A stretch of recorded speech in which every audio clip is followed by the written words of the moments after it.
July 1st, 2026. Let's get into it. Quick shout out to today's sponsor, GridTerm. Run multiple terminal sessions side by side, perfect for Claude Code or Codex Power users. Gridterm.com. Link in the description. Cloudflare just put a toll booth on the entire internet. Starting September 15th, they're blocking any AI crawler that mixes search agent use and training from every page that runs ads. By default, that covers all new customers, all new sites, and every existing free customer, which is basically most of the web. And they came for Google specifically. Cloudflare CEO said Google gets roughly 2 times more data than other AI companies because you can't stay in search without also getting scraped for Gemini. Oh, and pay per crawl is now pay per use. Publishers get paid when their content creates value, not just when it gets fetched. Ceramic and U.com signed on first. Speaking of picking fights, Elon is secretly building an iPhone. The Wall Street Journal says SpaceX showed investors a handset-like AI device, sleeker and slimmer than an iPhone, somewhere between a phone and a Rabbit R1.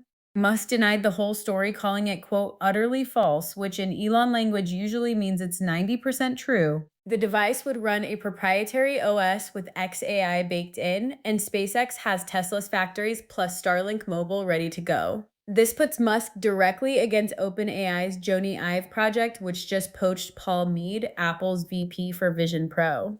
So yeah, 2 of the most powerful men in tech are racing to build a phone that isn't a phone. Meanwhile, Meta is turning into AWS. Bloomberg says Zuckerberg is spinning up a new business called Meta Compute, selling raw GPU capacity and access to models like their new closed-weight Muse Spark. This is the same place SpaceX just made when XAI sold every last chip in Colossus, one to Anthropic. Meta has committed $182.9 billion to AI infrastructure, including an Ohio data center Zuckerberg says will be the size of Manhattan. And nobody really uses Meta AI or Llama enough to justify that spend, so if you can't sell the model, sell the shovels. The bet is that whoever owns the data centers wins the whole race. Google just dropped 6 new models in 1 month. Gemini 3.5 Live Translate does near real-time speech translation across 70 plus languages while keeping the speaker's actual voice tone.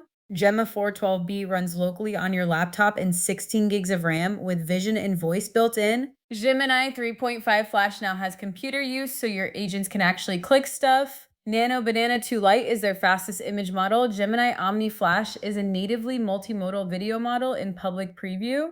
Android 17 shipped, and Notebook LM now has a secure cloud computer that runs code and builds spreadsheets. That's a full year of launches in 30 days. The uncensored ChatGPT is officially a unicorn. Venice AI raised $65 million at a $1 billion valuation led by crypto VC Dragonfly.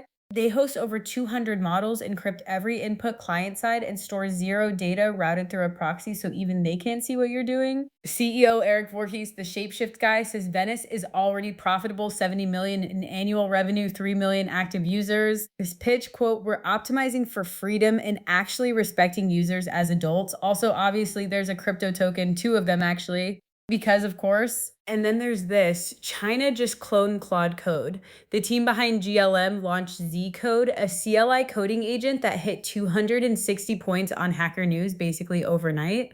It's structured just like Claude Code with Lite, Pro, and Max tiers. The top tier gives you 20 times the Lite quota. It supports 20 plus coding tools and plugs into your existing workflow. The Chinese labs are shipping agentic coding tools at a pace that has to be making Anthropic nervous, especially at whatever fraction of the price Claude charges. If you code for a living, this is one to keep an eye on. Big thanks again to GridTerm for sponsoring. Check them out at gridterm.com, link in the description. That's your AI news for July 1st. Like, subscribe, catch you tomorrow.